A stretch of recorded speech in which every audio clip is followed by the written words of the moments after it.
G'day, legends, and welcome to the Thursday Sesh by Celtic Down Under. I'm your host, Jared, and joining me tonight is Willie. How are you, Willie? Yeah, I'm doing all right. Busy week at work. I've been sort of focused in on that. So, been, like I say, busy man. So, Fair enough. We'll try not to take up too much of your busy time, mate. uh, I kind of got lost in my thoughts. I was like, what am I saying here? I thought the stream lagged at one point because you're going like it was like a watching bit, some old monkey magic or something like that. bit early to Anyway, get lost in my own thoughts, though, right, But it's getting late over there for you in New Zealand, though. yeah, So it's 9:30 at night over there. So it's good enough reason. But we'll Yep. crack on, Willie.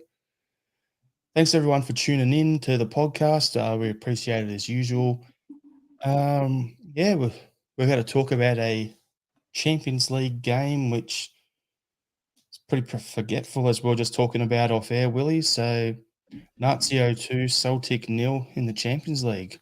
I'll go with the usual spiel that I do, so the starting lineup, and then we'll go from there. So I think the talk that we had on the pot noodle on Monday was, were we going to go a 3-5-2 or were we going to go a 4-3-3? That was the main talking point, and then that would affect the starting lineup. So Rogers doubled down and went his usual 4-3-3 with Harding goals, Taylor, Scales, Carter, Vickers, and Johnson in the back line, McGregor, O'Reilly, and Bernardo in the middle, and then up front, Jamesy Forrest on the left, Yang on the right, and Kyogo through the middle. I think the two talking points with the lineup, if we went 4-3-3, would it be Home or Bernardo, and would it be Forrest, Yang, or Mikey Johnson? Which of those two would be starting?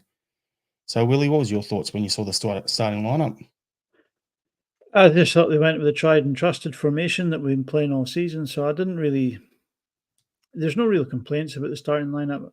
I mean, Bernardo's done all right when he's come in Europe, and he actually had a decent enough game for us yesterday, I thought too.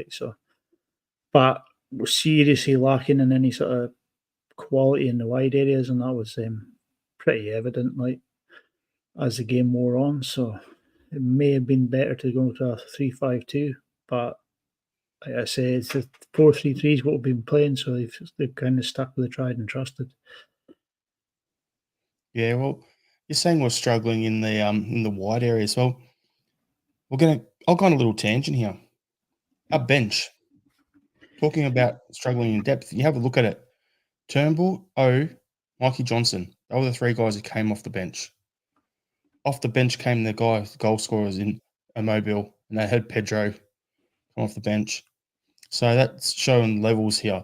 Now, on top of that, the rest of our bench had Lagerbelka, Phillips, Home, Bain, Morrison, Ralston, Welsh, and Frame.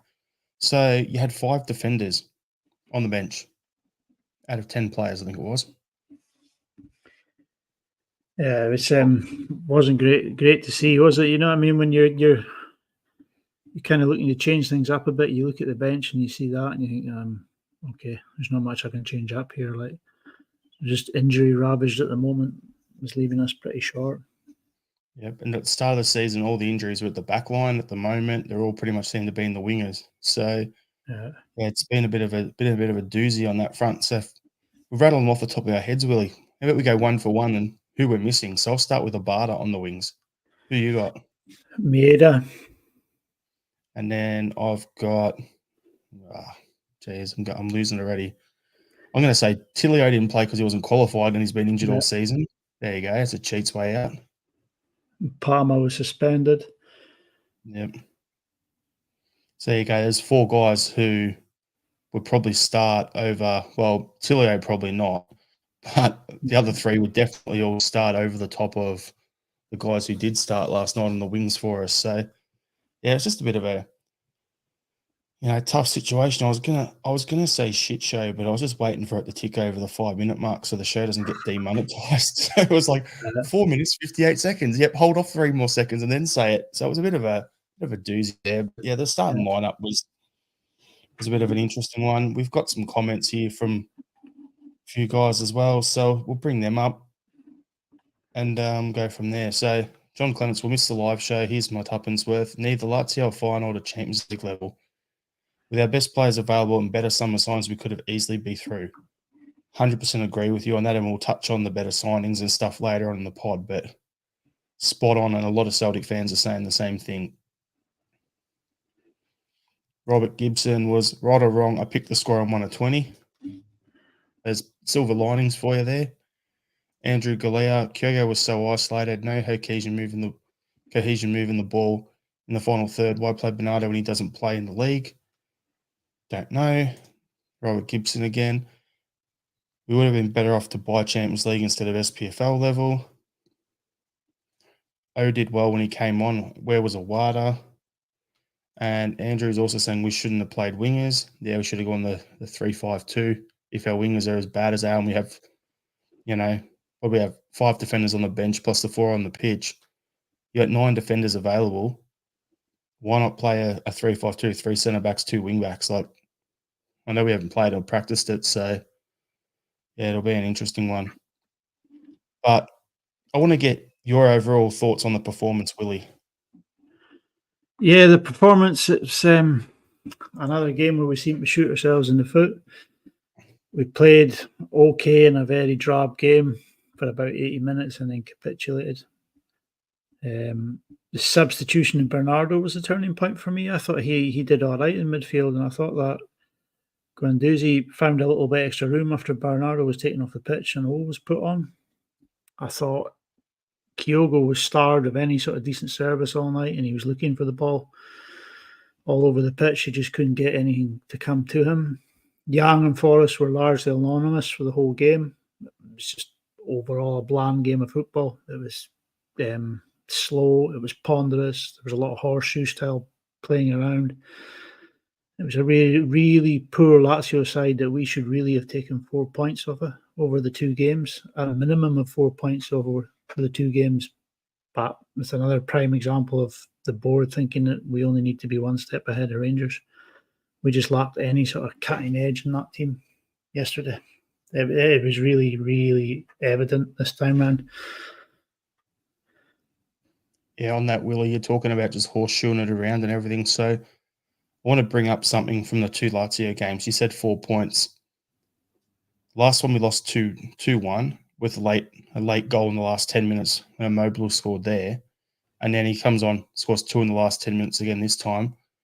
So that's been a massive difference. But looking at the game and the stats, this is what surprised me. I didn't realise there was much here, but Lazio had 22 shots to 7. They had only 5 of them were on target. 4 of our 7 were on target. But the possession stats, we had 600 passes to their 496. So we had 55% possession. Our pass accuracy was 87%. So on the stats, when you're looking at it, I'm going, oh, okay, it doesn't look as bad here, but we lost the game. And it was a waste of another wasted performance in Europe. The one I found funny, though, was we had 9 fouls for the game and 4 of them were yellow cards. They had 14 for 3. So, yeah, just a bit of a funny one for me. I just thought it was a bit of a strange one looking at the stats. Didn't quite match up to the eye test from when I was watching the game and the emotions in it and everything like that. No, it didn't. I mean, is it the dark arts? I don't think they were that bad, as what Atletico were either, just looking for it the whole time. It was just, I don't think the ref had a great game either, to be particularly honest. Like, he booked, I think it was Johnstone he booked in sort of 35 minutes. He booked him, and it's just like, well, he's got the ball. What is the foul in this? Like, so I don't think the referee had a great game. I don't think any of the referees we've had in Europe so far this run have had a good game. Let's be honest. Like, Yeah. the first game over at Feyenoord, there you go, incidents galore. The second one at home against Lazio, there was a couple of shoddy calls there that I didn't really agree with. Then the 2 against Atletico Madrid, maybe the ref the one in the home game against Atletico was probably the best of the lot, but then even he fell for a lot of their absolute rubbish, grabbing the ground, rolling, trying to milk fouls and all that sort of stuff. Over in Madrid, it's terrible ref. And then, yeah, this one was just as bad, but I'm not making excuses. So we've got to be better. It's got nothing to do with the refs, the results and how the lack of results we've had this group stage. But knowing our luck, Willie, what's going to happen is we're going to play Feyenoord. They're going to rest a bunch of players potentially, and we're gonna thump them, and everyone will be like, "Oh, we picked up 4 points. It's progress over last year in Europe." So what we have 2 points last year. Yeah, two draws. I actually think that Lazio side were worse than the Shakhtar Donetsk side from last season, and that's why I think we should have had at least 4 points off them. Yeah, Shakhtar totally. Donetsk, you could say we should have had at least 4 points off of them too, but it's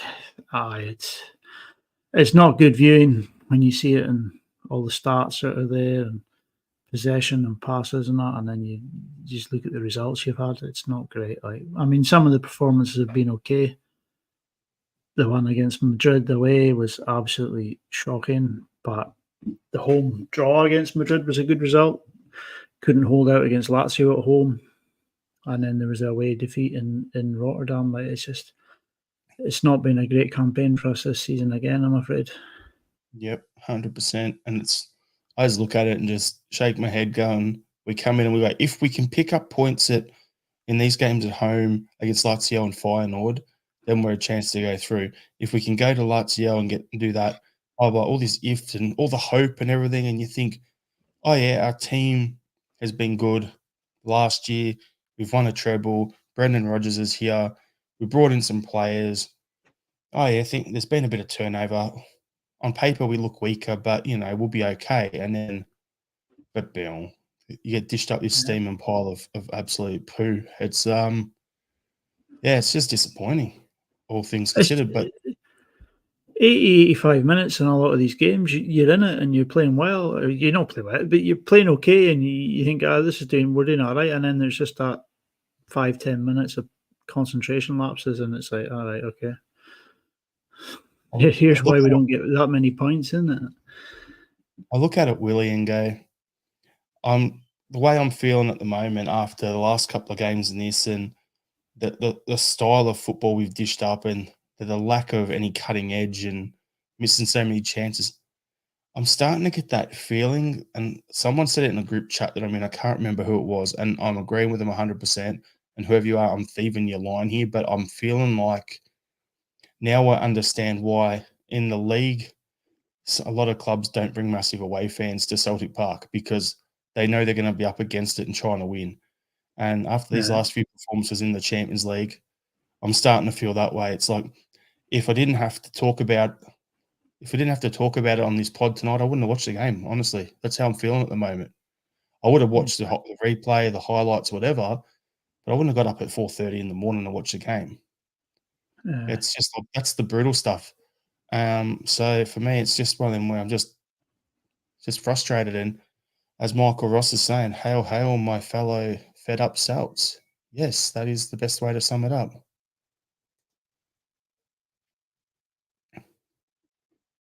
Gibson is saying, we're the chocolate-coated bunny in the Champions League. Everyone beats Celtic. It's frustrating. It is. It's frustrating, and you look at some of the other teams around us, like Copenhagen, some of our peer groups. They're in there. They're taking points of Man United and Galatasaray and teams like that. And we're probably spending more money and spending more on wages than they are, and yet they're getting better results. It's things like that just sort of make it even worse. Yeah, it's the one I was going to touch on. I was going to say, how can we get this level of result? But then you got your Galatasaray and Man United game, which is just so open and everything. How are you getting? And then you got Copenhagen, as you've touched on. Mickey Moynihan in the comments, it's the hope that kills you, 100%. It's like we get to that 85th minute, and then it happens again. And you're just like, come on. It's just frustrating. We should be doing better. Yeah. And there's lots of different things there's lots of ways you can point the finger. The support shows up. So it can't just be us, but maybe it's our expectations. I'm just, because we're that used to winning in the league, I'm just going to rattle off a bunch of things here, and I'm probably going to cop some shit for this, but maybe it's us as a fan group, our expectations, because we expect to win every game. You see Celtic go out in Europe at a higher level, and we automatically just default position is, oh, we expect to win. Maybe that's part of it. Maybe it's the management team. Maybe it's the recruiting. Maybe it's the players on the pitch not being of the standard. Maybe it's the injuries we've gone through. Maybe it's the refereeing. There's a whole bunch of different things here it could be.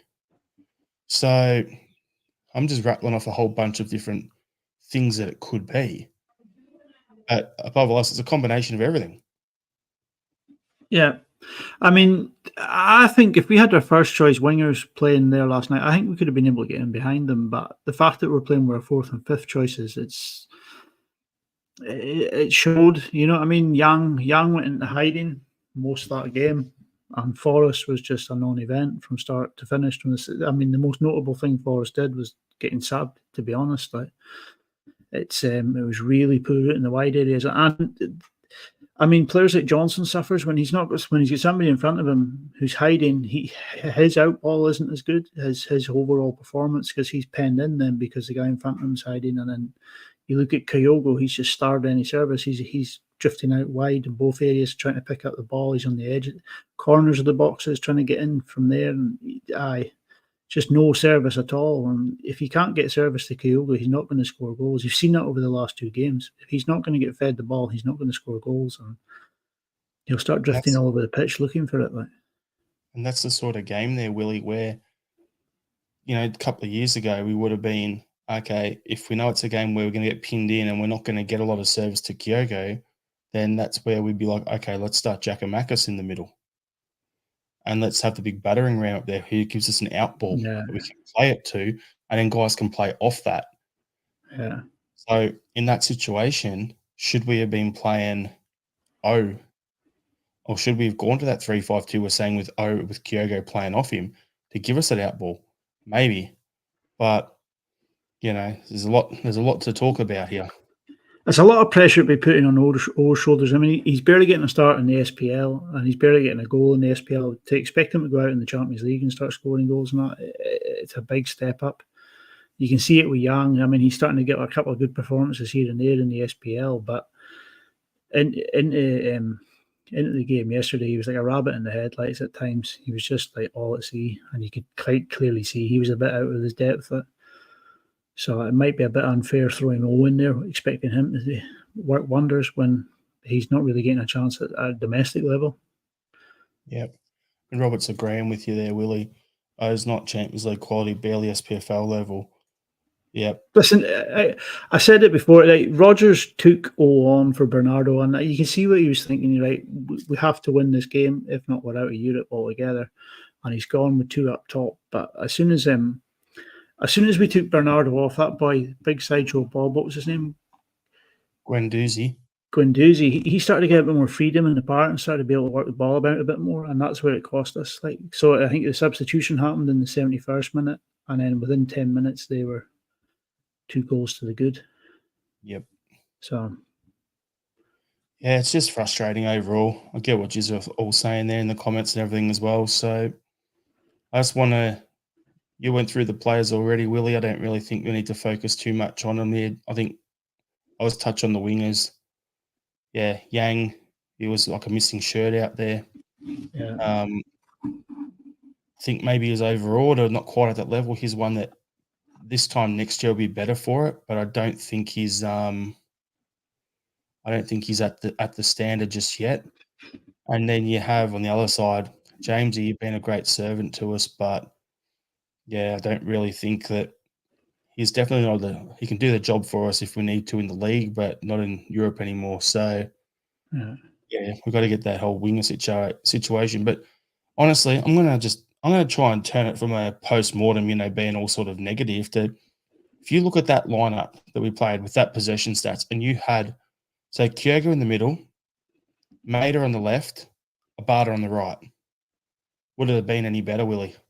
I think it would have been. I think we'd have been, like I say, I think we'd have been able to get in behind them because I think their fullbacks were there to be got at, but because we have one winger on the right who's going missing, and the guy on the left who's just too old to be playing at that level. If I'm going to be quite blunt about it, then we couldn't do it. We couldn't attack them. We couldn't pen them into their own half, and it just didn't work. Whereas if you had the raw pace of Maeda and Abada on either wing, then their fullbacks aren't going to try and step forward as much as what they were going to do. So yeah, I think, like I said earlier, if we had our natural wingers with our first choice natural wingers out there, I think it could have been a different outcome on the night.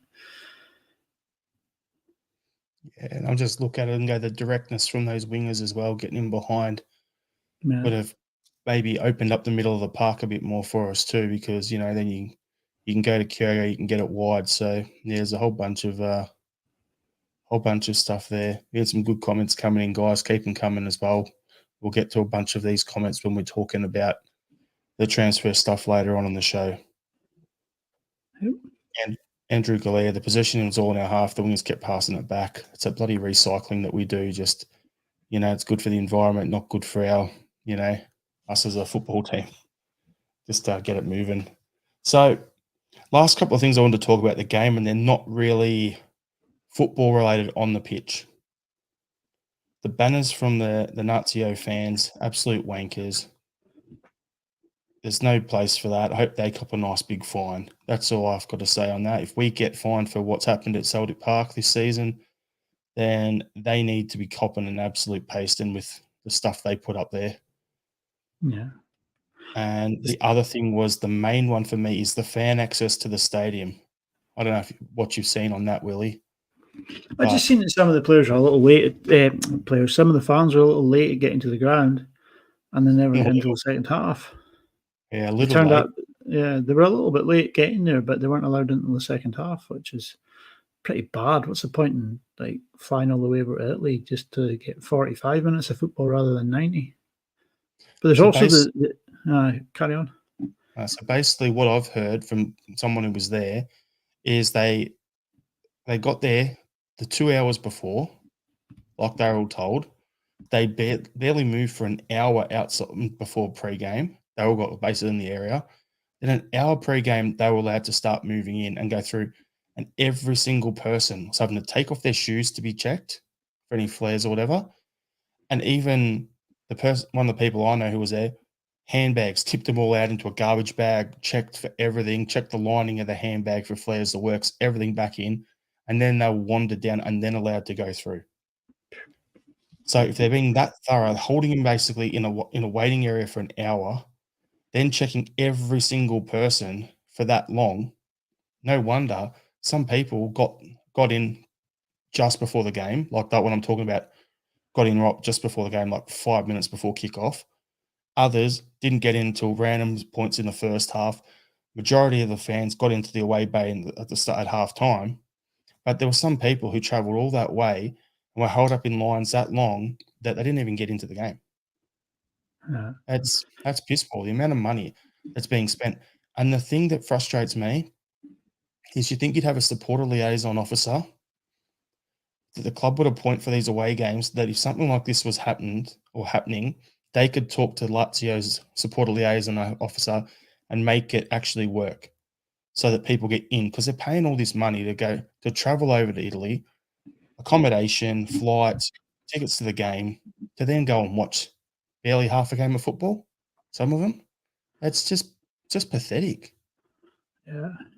It's not great. I mean, you watch the Lazio fans. I mean, they've obviously managed to get their flares in because they were throwing them into the Celtic supporters, lighting them up and throwing them in at the Celtic supporters. There's videos of that all over Twitter or X or whatever it's called now, which is absolutely disgusting. And I hope we get fined heavily every time we let off a flare safely in the stands, whether it's legal or not. But they're actually throwing them at supporters. So I hope UEFA are watching, and I hope UEFA will be acting on this because it's absolutely disgusting in the way that happened. The last thing I wanted to touch on as well, Willie, about the whole talking about the supporter liaison officer thing, right? The reason I brought that up is because how do you get your tickets to away games in Europe? You go into the ballot, right? And usually you've got to buy your away tickets. And if you so those people, same people I'm talking about getting in, were saying after the game they got held for another hour after the game on the stairwell until they were released out after the game. Now, there's a lot of people that frustrated because of all the money that they'd spent and time and all this, and they barely got to see any football. Like, why bother? Probably not gonna do this anymore and travel to the Yeah. away games. But then say if you wanted to do like a sort of protest to the club or whatever, saying, yeah, we're not going to do it. The problem is if you miss one game, these people, you lose your spot in the ballot and you're back to square one for away games, cup finals, or work. So basically the club's got them by the short and curlies. And, if you want to tell a club, get stuffed until you're going to look after us, you won't get tickets to an away European game for 4 or 5 years now. Yeah, and there'll So be somebody else will automatically just step up and take your ticket. So not really care about it. Hey, I'm on the road and away days. yeah. So it's a bit of a shit situation. So hopefully the club does something about that as well, and we've got the big travelling fans and support. So you've got to look after your fans, but they don't care. The money's in the bank. Here's just the customers. We'll have 100 million in the bank soon. So as RL77 saying, let's not be too down, lads. We'll have 100 million sitting in the bank. 100%. It's going to be there soon enough. So yeah, I just wanted to touch on that as well because I thought it was a little bit of a crappy situation. So Willie, I'm going to ask you, how big is the transition job in front of us for us to retool our team so we can win the league and make an impact in Europe next season? Reason I'm asking you that is because Brendan Rodgers has called for more first-team ready quality in the next transfer window. So I want to get your thoughts on how big a job there is to get to that level, and then we'll go into then we'll just discuss off the back of that our summer signings, who sanctioned them, and so on from there. So, what's your thoughts, Willie? I think it's a fairly sizable transition period we're going through. For me, there's at least 10 players that need to be chopped off that squad. I think Rodgers knows that himself. He would like to go down to 22. I think we're getting a little bit lucky that the Rangers squad is so poor that every time we slip up, they slip up. And we've left the back door open for them a couple of times now, and they're not really wanting to step through it. So we've gotten away with that. So January's coming, and the quicker January comes, the better, because, like I said, you're going to have to at least chop 10 players off that squad. I've got a list of players there who I would chop straight away. But goalkeeping as well, Willie, so we'll go through that in a minute. Yeah, so goalkeeping, we need another striker, we need another left back, but we need to get 10 players off the books, and then one into that three position, one for each of those three positions is a must. But if we are to give Brendan Rodgers a fighting chance in Europe next season, we need to back him, and it needs to be quality over quantity. They can't go out and saying, right, we've got rid of 10, let's get another 10 cheap buys in. We need to actually give him some quality to work with. None of this project signings, none of this has-beens or never will be's. Please just get proper players in. I'm going to bring up Robert Gibson's comment here. As a lifelong Tim, I'm incredibly excited by our outstanding fiscal policy. I can just sense the sarcasm all over that comment. Yeah. And then Michael Ross is saying, buy Copenhagen. That'd work. Buy their whole lineup. We've got enough money to do it almost. So, yeah, I'm looking at it, Willie, and going, I've said it numerous times, I like the production line for us to have in players. So we need to have a starting quality player, European level, in every position for me. And then we need to have a young backup who is a year or two away being developed, challenging them for their spot, learning from them, challenging from them to take that spot as we progress.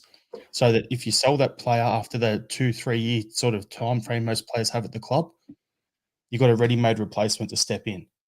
And then the backup behind them, so that's how you make your 22. And then your backups behind them are your youth players coming through from the B team. That's what I'd love to see, ideally. To get to that, yeah, we're going to have to let go about 10 players. And then you're saying there's 3 main positions. I think it's worse than that. I think it's we need 5 to 7 starting players before we hit the Champions League next year. That's being realistic, because players are going to come to the end of their tether, and some players are going to want to move on, and then you're going to need to replace them plus what we already need to do. So I'm thinking not just now for the January window, what we need to do. For there, it's probably 3 starting quality players, but then come the summer, it's going to be the same. We need the same 3 starting quality players brought in again. I mean, European starting quality players in the £8 to £10 million range, we're going to need that brought in again in the summer window. If that makes sense. And then if we have any sales, then we need to, speculate to accumulate more money coming in for them, then buy their like-for-like replacements. That's what we Yeah. need to do to get to that level. I think that's what Brendan wants with his more first team ready thing. So that's what I'm thinking we need to do. Do you want to go through your list of who needs to be culled? Me, Or do you want to go through it position area by area? Because or I'll do you go wanna talk goalkeeper. actually, Willie, what we'll do is we'll talk about the summer signings first Yeah. and who we actually think sanctioned them. I wanna ask you, are we back to the Law biscuit tin? And then we'll talk about the squad. Are So we what do you back to? Yeah, I would say we are back to that sort of biscuit tin mentality. You look at what's come in over the summer. You got Bernardo, Nate Phillips, Tom Kiawata, Kwon, Tilio, Yang, Holm, Lagerbielke, Palmer, and Nawrocki. I mean, Nawrocki looked okay when he came in. I think he'll do all right. Lewis Palmer as well is pretty good. But the rest of them, like, I know you guys like Marco Tilio, and he looked okay for his wee cameo role he had at the weekend, but his jury's still out on him. Whereas the rest of them are, yeah, they're not great. They're not bad players, but they're not the sort of player that's going to take us to the next level. Bernardo has shown fits and starts. He can play decent, but then he drifts out of the match day squads. Home shown when he comes off the bench, he looks okay, and then when he gets a start, he gets hooked at half time. Lagerbielke, he did okay for us when he came in, and now he's just sort of vanished off the radar altogether. Nat Phillips will go back to Liverpool in January. Thanks for your services. See you later. Tom Kiawata, I don't know what he's done to Brendan Rodgers. I think he's a decent enough wee player, but Brendan Rodgers doesn't obviously fancy him. Kwon, well, he's just a forgotten man now, and he just nobody knows where he is. I think him and McCarthy are flat sharing somewhere, and their sat nav doesn't work, and they don't know how to get the training pitch or something because neither of them are anywhere to be near close to it. Like, you know what I mean? same deal with But Bernabeu, there you go. They're all top to yeah, tail in a one-bedroom apartment, uh, sleeping bags on the floor. Yeah, but yeah, uh, you got any more to add to that, Willie, or you pretty much ticked them all off there? I think we've ticked them all off. Right? Yeah.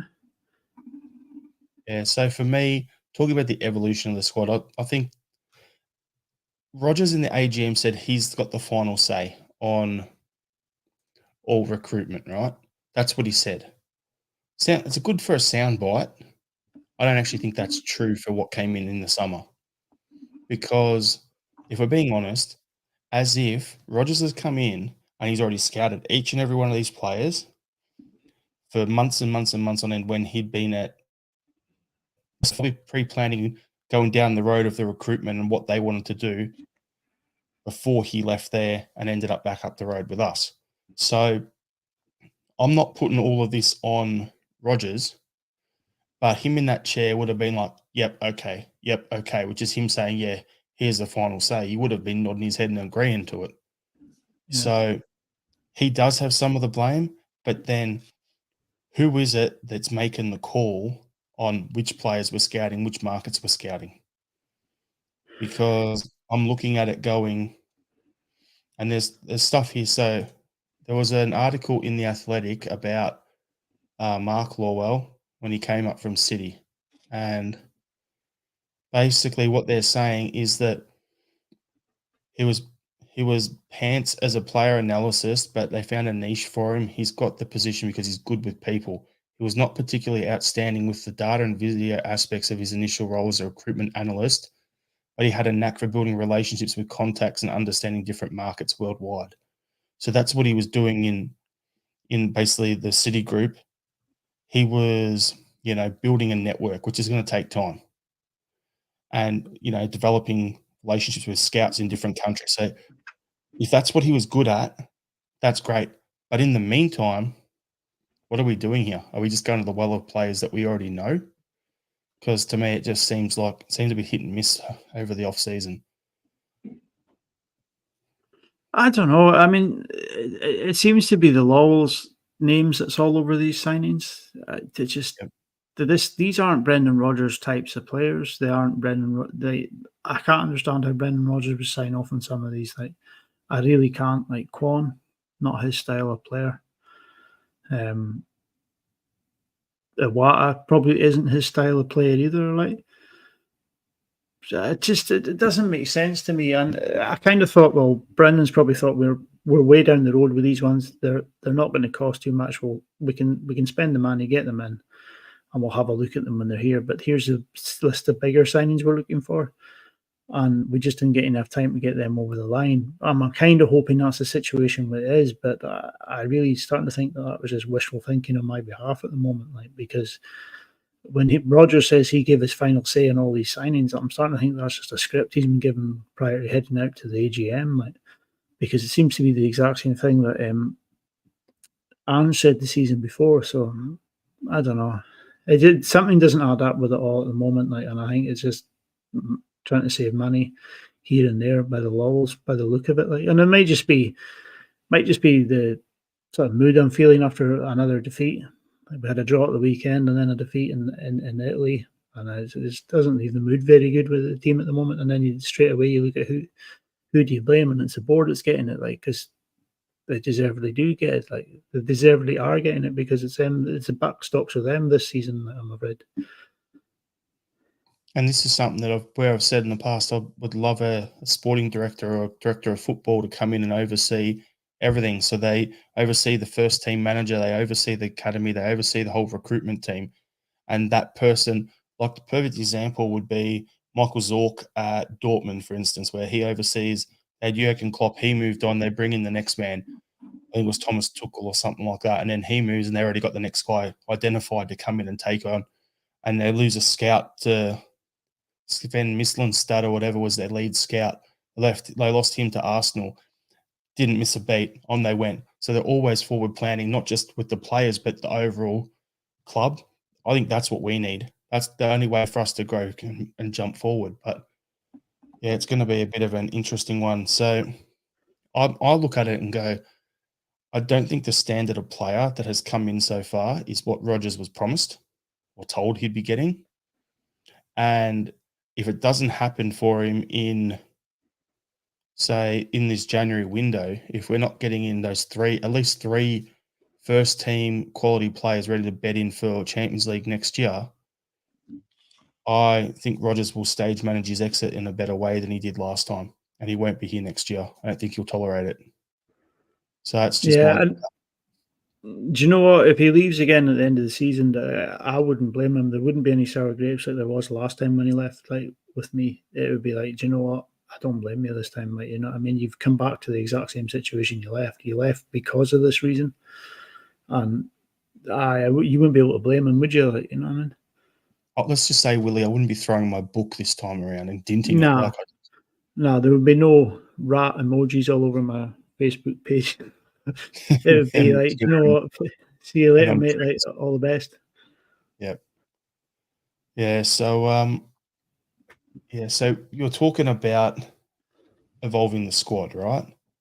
Yeah. And I'm gonna go on this little tangent. So we're talking about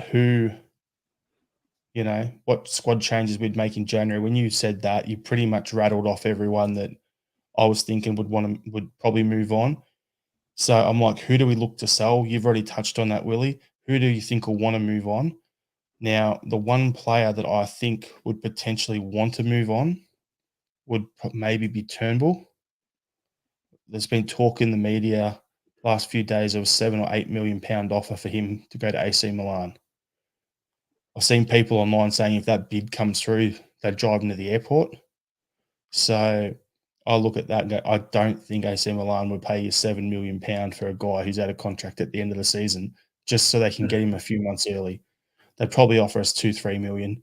If we could get the 3.5 we paid for him back, then, or 3.25 or whatever it was, then that's probably the best case scenario for us. But yeah, I think it's a bit of an interesting one.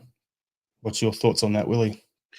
David Turnbull, my list there is in front of me, and David Turnbull is on that list.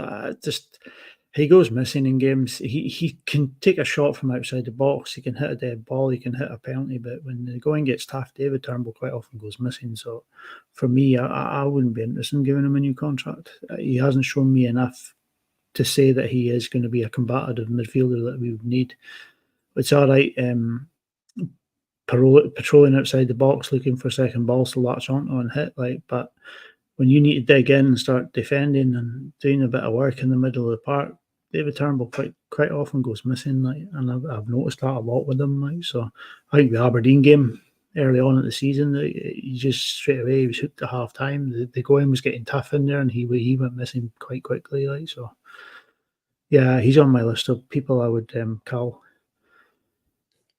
Fair enough. Well, what I would agree with you on there, Willie. So what I want to do now is I want to go into talking about our squad evolution.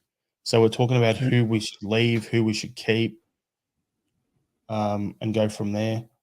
James Floyd was saying if it's this style of play, I'd keep him. Talking about Turnbull, I hope it's not this style of play. We need to speed it up. We've gone from playing Ferrari football to being in a little forward focus at the moment. The pace we're playing at, it's just ridiculous.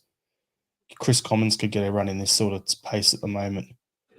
So, so what I'm going to say with the evolution, right? So this is how I measure the evolution for our club going forward for Champions League style of football, Willie, okay? The way I want to measure the improvement is that our best player today will eventually become our weakest player in the squad, in the starting lineup. So realistically, say Kyogo is our best player at the moment. I want us to recruit over the next few windows first team ready players so that Kyogo hasn't become worse. His teammate quality is better through our recruiting by bringing in those first team ready players for Europe.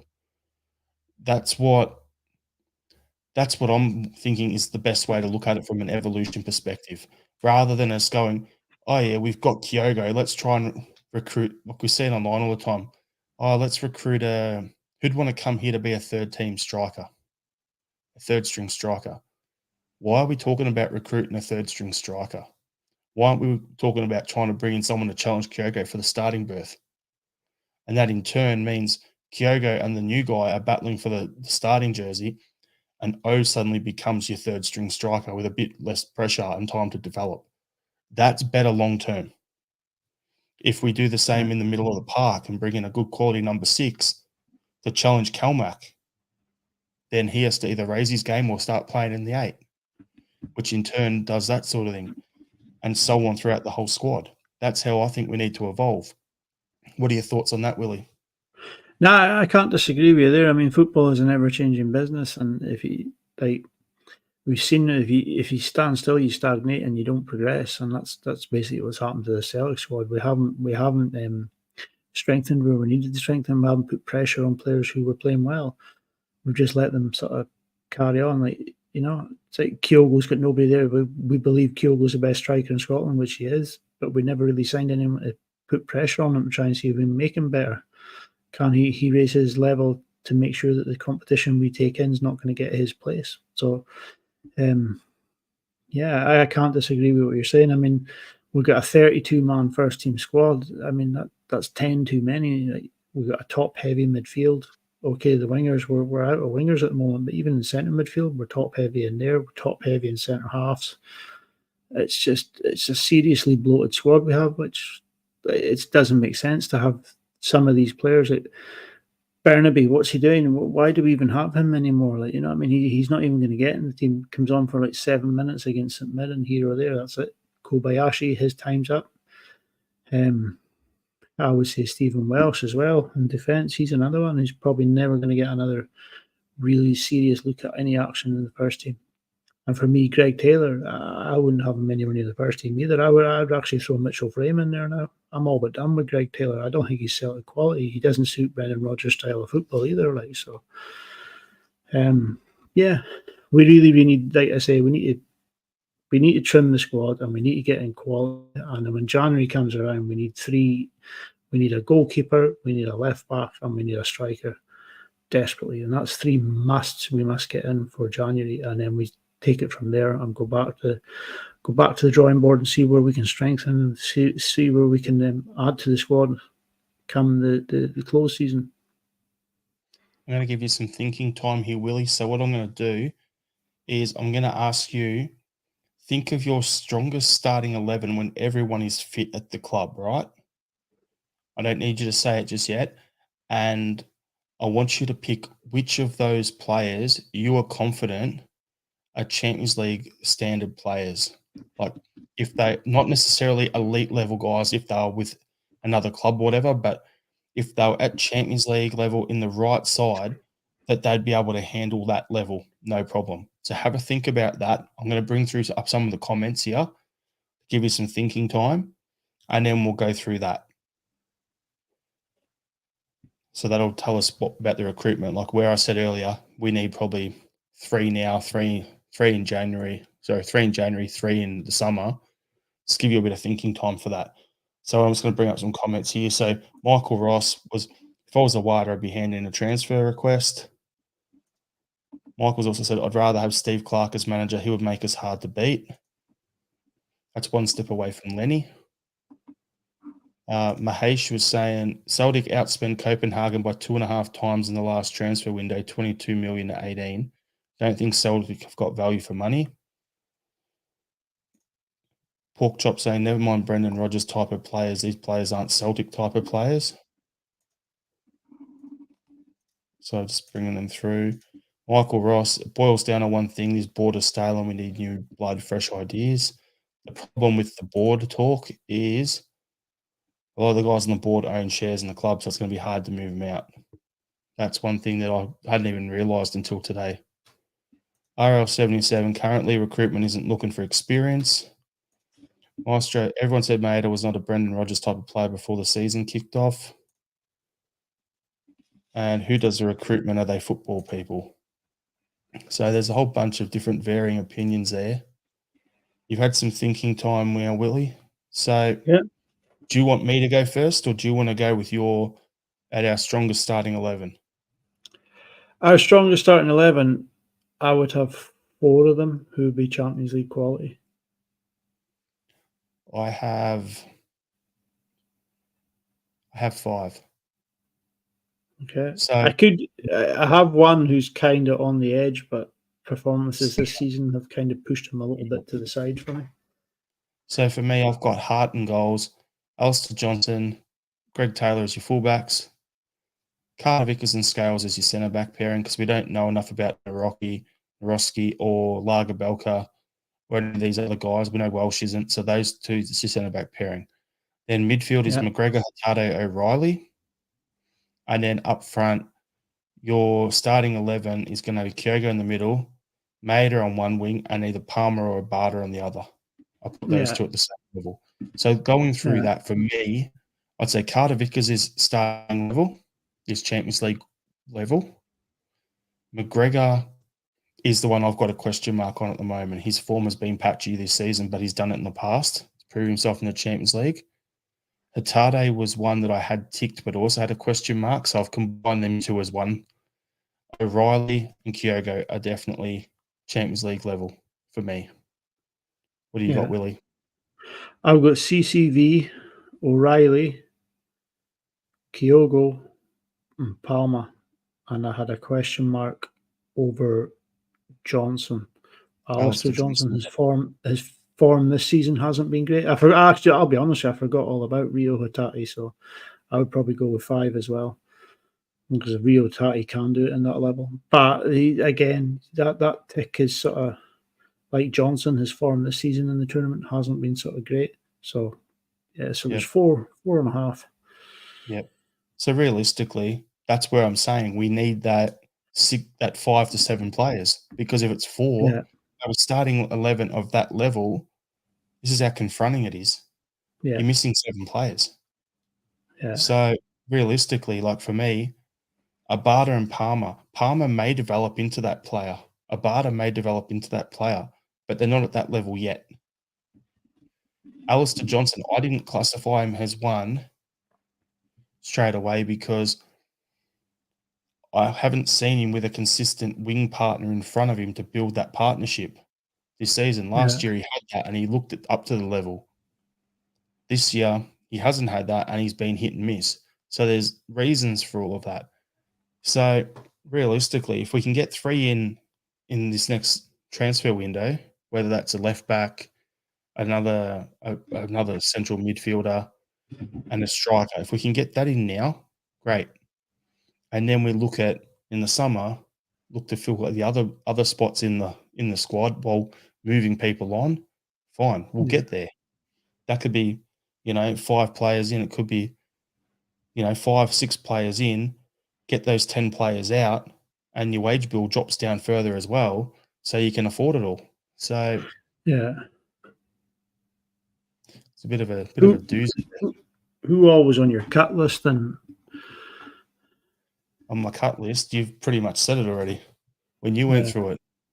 I've got Hart, Bain, Seagrist, Burnby, Taylor, Welsh, Kobayashi, McCarthy, Kwon, Forrest, Mikey Johnson, Iriguchi, Turnbull, Iwata, and Johnny Kenny. The only one of them I would probably keep would be Iwata if he's going to get played. And if Rodgers is still the boss this time next year, he'll be gone. So here's the one there. Kwon, I would actually like to see him go out because Mahesh big ups him all the time in the comments about his stats and all this sort of stuff.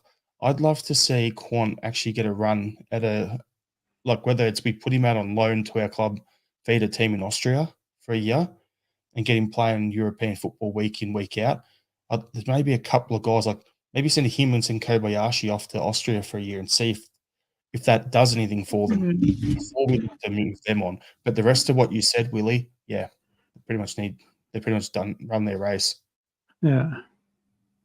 I mean, I like Iwata, like I said earlier, I quite like Iwata. I think he's a decent player, but I just don't think Brendan Rodgers fancies him, so I probably think that's why he'd be moved on. And as Michael Ross is saying, who's going to buy these players? Well, that's the other thing. This is going to be another situation like Ismail Soro, where we're just going to end up paying half these guys their contract to say, we need to free up your wages. Here's the rest of your contract. We'll see you later, just to make room in the squad. It doesn't make sense. Like I said, you go back in circles. Some of these signings don't make sense. Kwon, McCarthy, Bernabe, you know what I mean? They're all on decent enough money. You're going to end up paying their contracts up to say cheerio to them. Yep. It's utterly pointless at times. 4.5 million for Bernabe, and now we're going to pay him up, say cheerio. You know what I mean? It just doesn't make sense. His whole contract doesn't make sense, Willie, because we paid was it, 3.75 or 4 million for him or whatever it was. Yeah.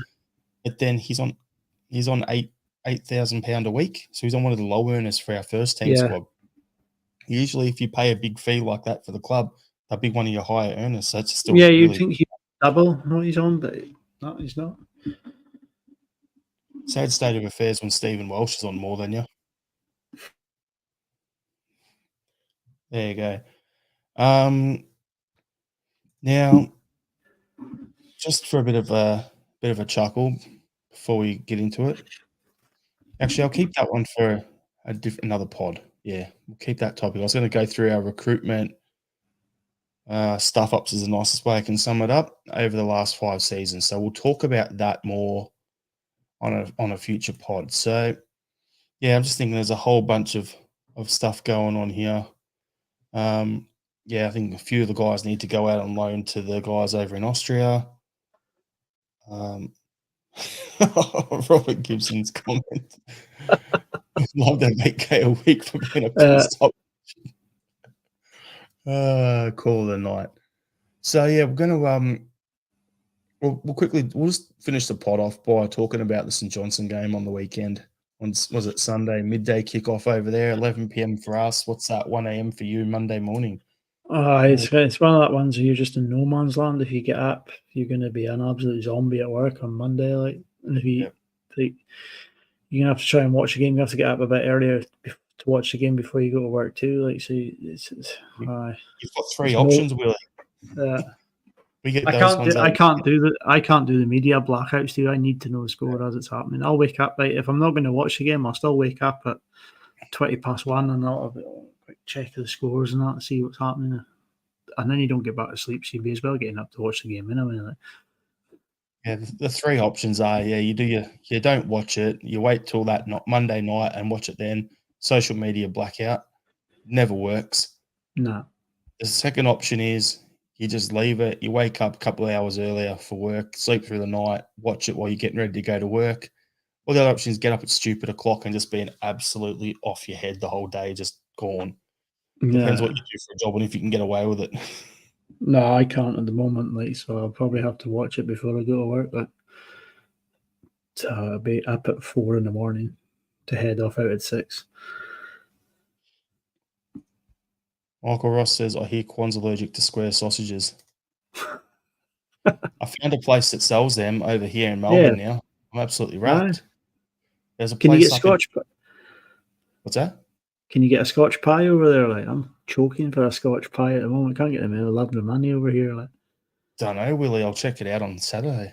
I only just found this place in my hometown where I grew up. I'm like, oh, okay, looky. There's some good things. Square sausage. I haven't heard that in for a while actually. Like.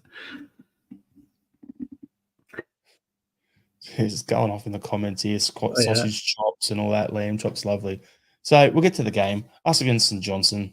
How do you think it's going to play out, Willie? How do you think we'll perform after the game in Rome?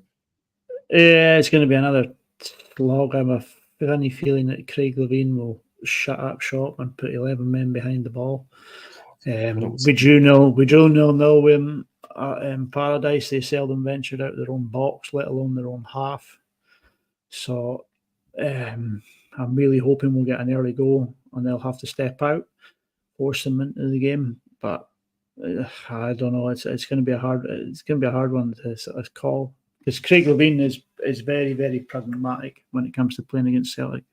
So it could be another one of these games where it's just an ultra low block and we're horseshoeing the ball around the box trying to figure out an opening. This game's got O written all over it. Just get the big man in there to just clatter people and get his big huge head onto some crosses.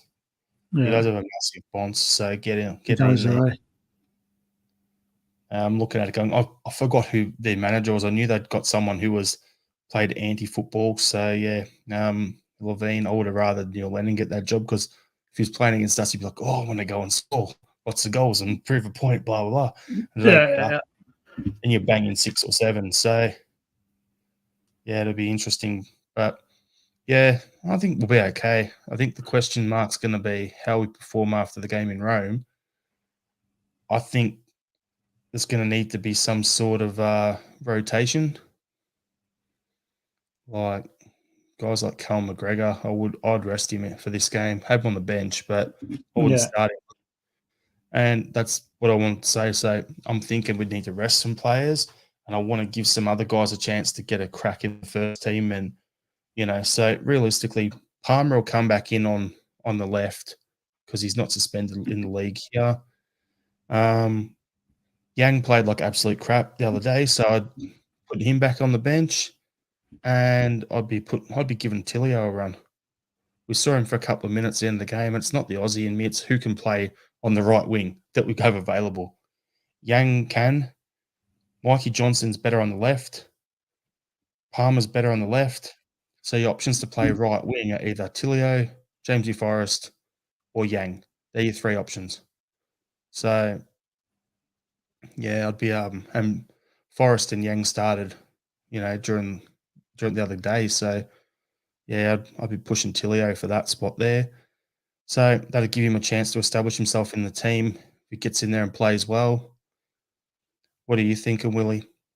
I wouldn't mind seeing. I think we might see him come off the bench, but I have a funny feeling. I'll just go through my starting lineup. I've got Hart and goals, Johnson, CCV, Scales, Taylor, Carmack in the centre of midfield, O'Reilly and Bernardo. I think we'll just keep that the same as what it was the other night. And it'll be Yang on the right, Kyogo through the middle, and Palmer on the left. And I think Mikey Johnson will get a good chunk of play this time around. He'll probably come on in the 60-minute mark if we're winning. So the Rogers 60-minute mark subs. Yep. Yeah. So I think Mikey Johnson will get half an hour, and hopefully we'll see Tilio for half an hour as well. He'll just switch the wingers around a bit. Yeah, fair enough. I think we'll muck around with it. So, yeah, I'm not too fussed. Like what you've said there pretty much sums it up. The only one I'd like to see Calmac get a rest, as I said on Monday, and play Awada, give him the whole 90 minutes just to get out there and show us what we've got as a midfield enforcer, especially before the window opens up. So, yeah, it'll be interesting. And maybe start Owen, start a Kyogo. That's pretty much my thoughts there. What are you thinking for the score prediction, Willie? I think we'll win 2-0. I think I'm hoping we'll get an early goal, but I think it might be into the second half before we score. So 2-0 on Kyogo for the opener and probably Palmer with the other. Yeah, I'm just looking at some comments here. So Andrew Galea said Tilio was crap on the right for the Olympic team. But then Michael Ross is saying, to be fair, Tilio's hardly kicked the ball in months. Porkchop expresses Tilio cannot be worse than what's playing now. Give him a chance to see what he's made of. Might need a few starts to settle in. I agree with you on that. What's RL77 saying? Just play with four wingers. Levine will have a 6-4-0 formation. Yeah. Sounds about right. And I think Andrew Stevie Reid, Naismith is a false nine. That was his argument on that one. Yep. Andrew Reid, a 95th plus minute penalty for a shirt pull will say us all right. Oh, wait, wrong podcast. Well played, sir. Well played. Yeah, for me, I'm thinking one or two things. It's either going to be we'll score early, then they'll have to come out a little bit, and then the game opens right up. So say if that situation happens, we're looking at probably a 4-5-0 sort of thing, absolutely pump them. Yeah. But that's like if we get a goal in the first, say, 10 minutes or so, that'll actually force them to come play football. If that doesn't happen in the first 10 minutes, then then I can see it being a bit of a slog. We'll probably just get, like what you said, Willie, the 2-1 a bit later on in the game, and their one will come from a penalty. So it'll be it's going to be a bit of a doozy. I know it sounds fence sitting there, but I think we'll be right for a do, and we're going to get out there and just pump them. We haven't been playing that well lately. We're overdue. I'm not calling my 10-0 result that I've been saying on the pod for ages. It's not happening this season with the way we're playing. But a 4 or 5 goal win would be a nice one. Yep. Yeah, I can't disagree with that. I mean, if we score early, I think we could quite easily go on to get 4 or 5. But I think I just have a funny feeling they're going to hunker down and just sort of dig in. And it's going to take, I think we'll get a goal probably the 50-minute mark, and then the 55-minute mark. 5 minutes later, we'll get a second. Then we'll make the subs. And that's how I think I see it going. Fair enough. I'd have to agree with you. Willie, you got a final thought for the podcast? Yeah, final thought. My daughter drew this for me. 10 out of 10. Nice picture of Rio Hotati. So, final thought is that one proud dad sitting with that is going to get put on the wee above my computer station at work. 10 out of 10. Got to love it. Well done. Yeah. My final thought is my god sister thinking of you. Losing your dog that you've had for 15 years sucks. So, yeah, thinking of you. Everyone, thanks for tuning in. We appreciate it. Hail, hail. Hail, hail.